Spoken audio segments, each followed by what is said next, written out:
Yes, friends. Good evening, and you are most welcome again. Friends, come to the point. We have seen perfect present tense in earlier lecture. Therefore, now we are going to see the fourth sub kind of present tense, and which is that is perfect continuous present tense in Marathi पूर्ण चालू वर्तमान काळ. Friends, look at the structure of this tense.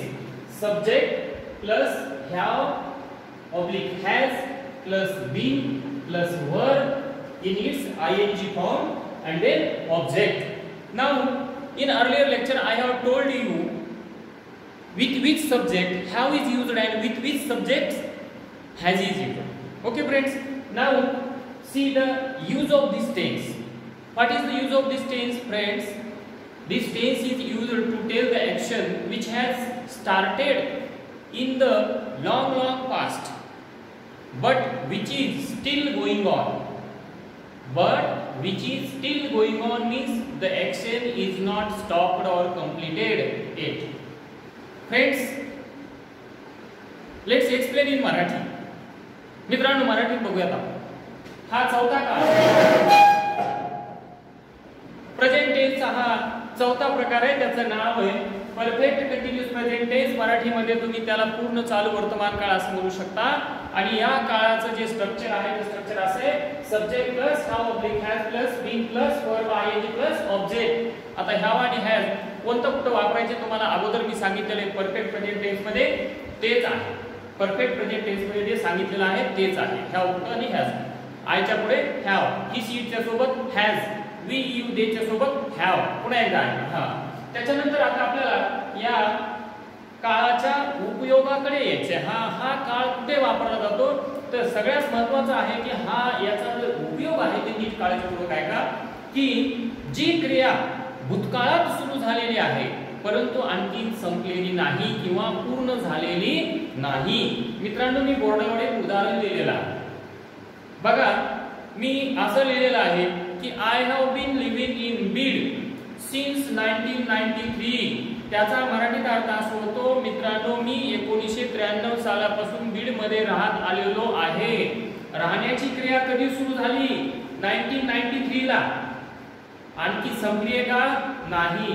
मी बीड मध्येच राहतोय, बीड सोडून गेलो नाही. म्हणजे राहण्याची क्रिया भूतकाळात सुरू झाली, खूप वर्षापूर्वी सुरू झाली, पण आणखी ती चालूच आहे.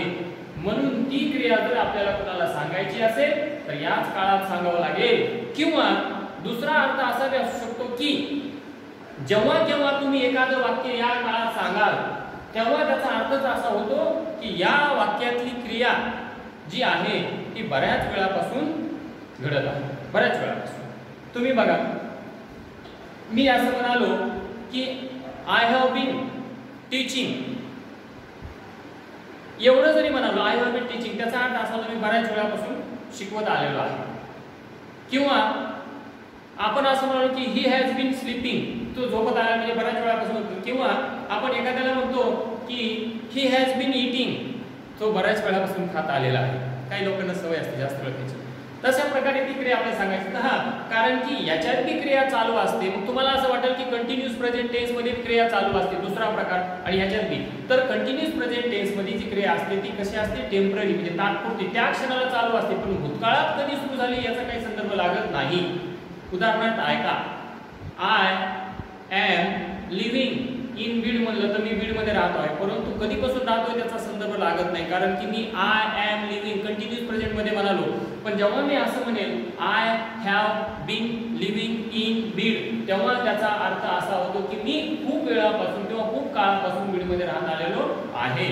म्हणून ह्या दोन्हीतला फरक नीट समजून घ्या मित्रांनो, की ज्या वेळेला आपल्याला असं सांगायचं असतं की या वाक्यातली क्रिया ही बऱ्याच काळापासून घडते किंवा बऱ्याच वेळापासून घडत आलेली आहे, तेव्हा आपल्याला हा काळ वापरावा लागतो. आणि हा मित्रांनो, सगळ्यात महत्त्वाचं की या ठिकाणी आपल्याला ज्या वेळेला क्रिया केव्हा सुरू झाली हे सांगायचं असतं, म्हणजे पॉइंट ऑफ टाइम म्हणजे क्रियेची वेळ सांगायची असते, त्यावेळेला आपल्याला बघा पॉइंट ऑफ टाइम म्हणजे काय? क्रियेची वेळ सांगायची असेल तर सिन्स वापरतात. हे दोन प्रिपोजिशन खूप महत्त्वाचे बरं का. आणि जर तुम्हाला कालावधी म्हणजेच ड्युरेशन सांगायचं असलं तर फॉर हे प्रिपोजिशन वापरतात. या काळामध्ये सिन्स आणि फॉर हे दोन प्रिपोजिशन वापरतात. सिन्स हे कशासाठी वापरतात?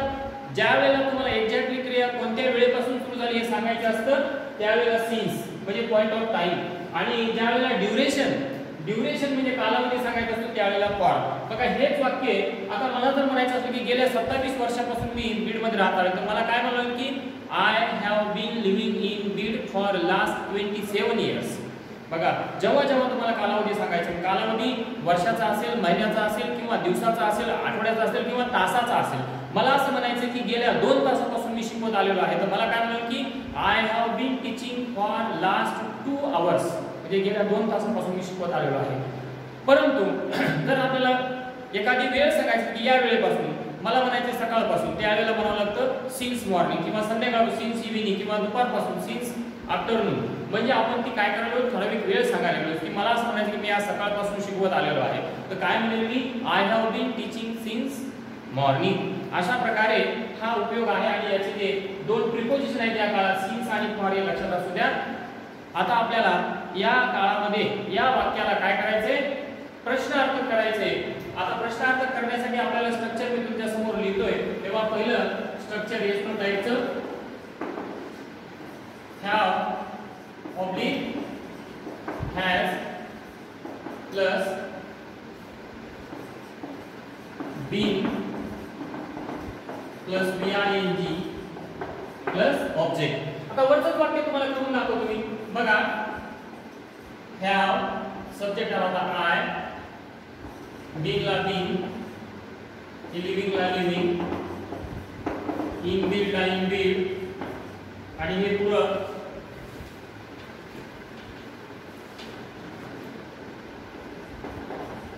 सिन्स 1993. हे अशा प्रकारे वाक्य झालं इंट्रोगेटिव्ह प्रश्नार्थक वाक्य झालं हे मित्रांनो प्रश्नार्थक वाक्य.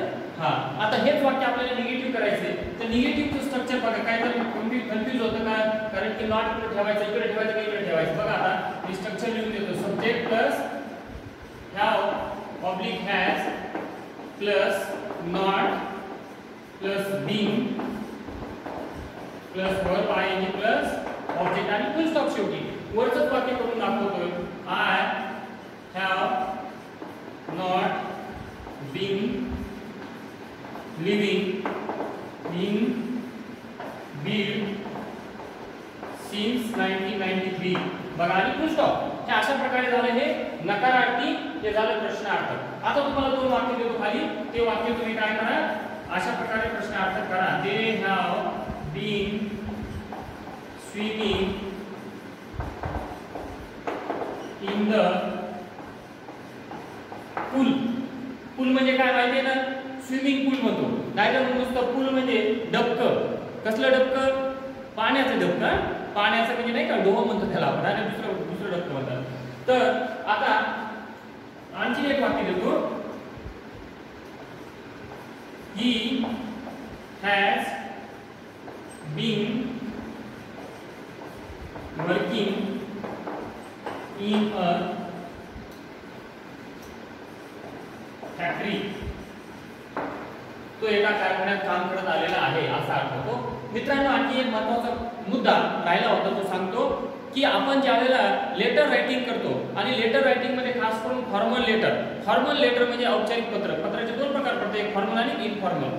फॉर्मल लेटर मध्ये ज्यावेळेला ते लेटर कंप्लेंट लेटर असतं तक्रार समजा काय की आपल्याकडे पाणी पुरवठा व्यवस्थित नाही किंवा इलेक्ट्रिसिटी व्यवस्थित नाही किंवा बॅड कंडिशन ऑफ रोड किंवा पॉवर फेल्युअर किंवा वॉटर सप्लाय अशा प्रकारचं ज्यावेळेला प्रॉब्लेम असतात त्यावेळेला आपल्याला कंप्लेंट करावी लागते. तर मित्रांनो अशा लेटर मध्ये पहिल्या पॅराग्राफ मध्ये आपण त्यांचं लक्ष आकर्षित करून घेतो. काय असतं पहिला paragraph? On the behalf of all the citizens of this area, I want to draw your attention towards our grave problem of bad condition of road, irregular electricity, irregular water supply अशा प्रकारचं. आणि दुसऱ्या पॅराग्राफचं पहिलं वाक्य मित्रांनो नीट ऐका. दुसऱ्या पॅराग्राफचं पहिलं वाक्य या काळात लिहावं लागतं. कारण का आपल्याला त्यांना सांगावं लागतं की सर आम्ही गेल्या इतके कालावधीपासून आम्ही या समस्येला तोंड देत आलेलो आहोत. म्हणून आपल्याला ते वाक्य याच काळात लिहावं लागतं. बघा दुसऱ्या पॅराग्राफचं पहिलं वाक्य असं होतं, sir comma we have been facing this problem for last 3 months 6 months 2 years काय असेल दिल्या. वाक्य काय असेल, sir comma we have been facing this problem for last 3 months 6 months 2 years 3 years 5 years 10 years काय असेल ते कालावधी दिल्या. पण नीट वाक्य आहे का, sir comma we have been facing this problem for last 6 years 5 years. कशामुळं, कारण की आपल्याला असं सूचित करायचं असतं की ही जी समस्या आहे ज्याबद्दल आम्ही कंप्लेंट करत आहोत ती बऱ्याच दिवसापूर्वी सुरू झाली पण आणखी संपलेली नाही. म्हणून आपल्याला ते वाक्य या काळामध्ये लिहावं लागतं, या काळात लिहावं लागतं. कळलं का मित्रांनो. आता जो चार्ट असतो तुम्हाला मी परफेक्ट प्रेझेंट टेन्स मध्ये मी चार्ट दिलेला आहे, तुम्हाला पण येऊ शकतो तो चार्ट तयार करायला. या ठिकाणी मी 2 वाक्य दिले, 2च्या ऐवजी 1 वाक्य देतो आणि मग आपण इथंच थांबूया, नाही का नाही. फक्त हेच वाक्य प्रश्नार्थ करून बघा.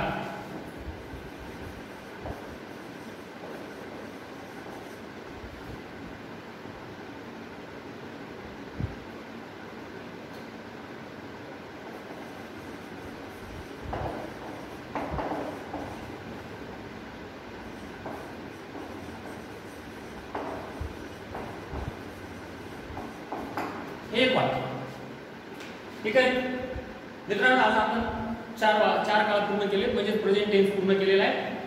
Simple present tense, continuous present tense, perfect present tense आणि हा परफेक्ट कंटिन्यूअस प्रेझेंट टेन्स. आता या चारही काळांचे स्ट्रक्चर तुम्हाला पाठ झाले पाहिजे. Simple present tense structure s + v1 + object. Continuous present tense structure s + am is are + ving + object. Perfect present tense structure s + have / has + pp / v3 + object. आणि या काळाचं subject + have / has + been + ving + object. अशा प्रकारचे structure पाठ करा. आपल्याला पुढे एका काळाचं इतर काळामध्ये रूपांतर करण्यासाठी याचा उपयोग होतो. म्हणून मित्रांनो ते स्ट्रक्चर जे आहे ते नीट पाठ करा. हा आणि इथेच थांबतो. Thank you very much for watching my video. And हा most important thing friends, now take care of yourself and your family also. Okay friends, see you tomorrow.